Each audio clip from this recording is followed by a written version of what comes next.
ये एग्जाम्पल करते हैं, है ना, काइनेटिक एनर्जी ऑफ रोटेशन का जो भी अपन ने देखा। ठीक है, एक मासलेस स्ट्रिंग है, वो डिस्क के ऊपर ये से लगाई हुई है। डिस्क का मास m है, रेडियस r है, डिस्क नीचे गिर रही। ठीक है, तो एक्सेलरेशन पूछा है डिस्क का, तो ऐसा करते हैं, इसको दोनों तरह से कर लेते हैं। एक तो जो एंगुलर एक्सेलरेशन वाला है ना, टॉर्क जो है एंगुलर एक्सेलरेशन प्रोड्यूस करता है, एक तो वो तरीका था, और दूसरा जो है वो काइनेटिक एनर्जी ऑफ रोटेशन है, उसको भी लगाएंगे। तो दोनों तरह से करके देख लेते हैं। तो पहले टॉर्क वाले मेथड से करते हैं। ठीक है, तो इस पे तो ग्रेविटेशनल फोर्स लग रहा है mg, है ना, और इसमें स्ट्रिंग यदि टेंशन T है तो टेंशन इस तरफ लग रहा है, और ये टेंशन जो है वो टॉर्क प्रोड्यूस कर रहा है। तो इस पे टॉर्क कितना हो गया, ये रेडियस जो है वो r है ना, टॉर्क जो है वो Tr हो गया। ठीक है, ये एंगुलर एक्सेलरेशन प्रोड्यूस करेगा I अल्फा के अकॉर्डिंग। ठीक है, तो Tr कितना हो गया, डिस्क का moment of inertia mr²/2 into alpha. ठीक है, अच्छा ये इसमें दे रखा है कि ये डिस्क जो है स्लिप नहीं कर रही है, ये इंपॉर्टेंट है, मतलब स्ट्रिंग जो है वो डिस्क पे स्लिप नहीं कर रही है क्योंकि डिस्क जो है वो रफ है। तो इसका क्या कॉन्सिक्वेंस अपन ने देखा था कि इसका जो टेंजेंशियल वेलोसिटी होगी इस डिस्क के रिम की, उसी वेलोसिटी से ये डिस्क नीचे गिर रही होगी। ठीक है, मतलब ये जितना ये स्ट्रिंग जितना अनवाइंड करेगी उतनी ही टेंजेंशियल वेलोसिटी इस रिंग की होगी। ठीक है, तो और जो टेंजेंशियल एक्सेलरेशन होगा इसके रिम का, डिस्क के रिम का, उसी एक्सेलरेशन से डिस्क जो है वो नीचे गिर रही होगी। ठीक है, मतलब उसी एक्सेलरेशन से ये स्ट्रिंग जो है वो अनवाइंड हो रही है। ठीक है, ये अपन देख चुके हैं पहले। तो टेंशन क्या हो गया, m एक्सेलरेशन टेंजेंशियल, ठीक है, अपॉन 2। ठीक है, अच्छा दूसरा क्या है, ये डिस्क नीचे इस पे फोर्स लग रहा है ग्रेविटेशनल फोर्स, ऊपर टेंशन फोर्स लग रहा है, तो इसका एक्सेलरेशन कितना हो गया, mg minus tension is equal to ma। ठीक है,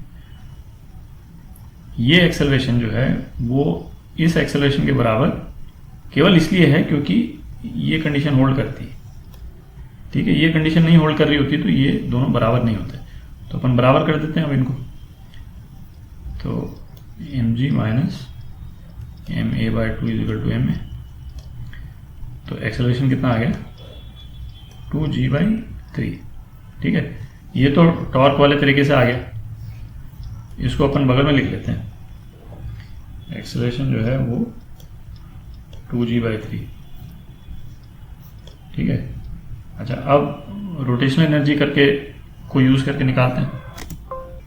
तो एनर्जी वाला मेथड जो है वो यूज़ करेंगे, तो अपन ये देखते हैं कि ये सपोज किसी एक टाइम पीरियड में हाइट h जो है वो गिर जाता है, ये डिस्क जो है हाइट h गिर गई। ठीक है, तो जो पोटेंशियल एनर्जी जो है वो काइनेटिक एनर्जी में कन्वर्ट हो जाएगी। अच्छा यदि ये मतलब रोटेट नहीं कर रही होती तब तो सीधा था कि भाई mgh जो है वो हाफ mv² के बराबर हो जाएगा।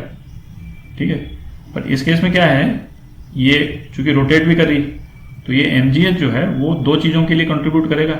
एक तो सेंटर ऑफ मास को वेलोसिटी देगा, है ना, ये वेलोसिटी सेंटर ऑफ मास की है, और एक जो है वो रोटेशनल मोशन कराएगा। ठीक है, तो ये दोनों एनर्जी में कन्वर्ट हो गया। ये भी बेसिकली एक काइनेटिक एनर्जी है, हाफ I ω², ये तो अपन ने देखा था।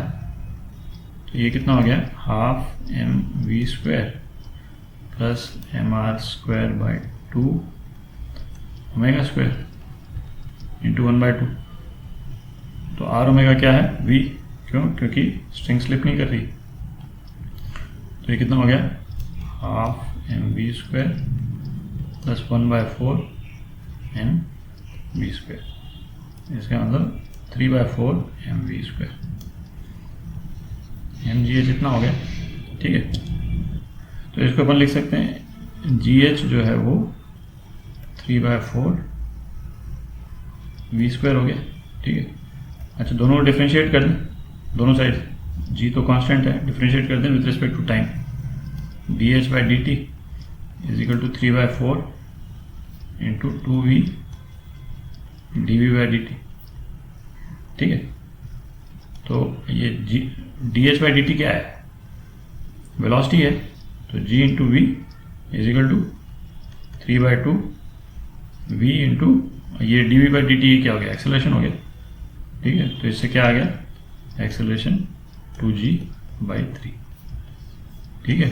तो दोनों तरह से निकाल लिया अपन, बट कई केसेस में ये एनर्जी वाला मेथड होता है वो ज़्यादा मतलब आसानी से आ जाता है, और कई केसेस में आप टॉर्क वाला मेथड यूज़ कर सकते हैं, है ना, आपकी चॉइस है।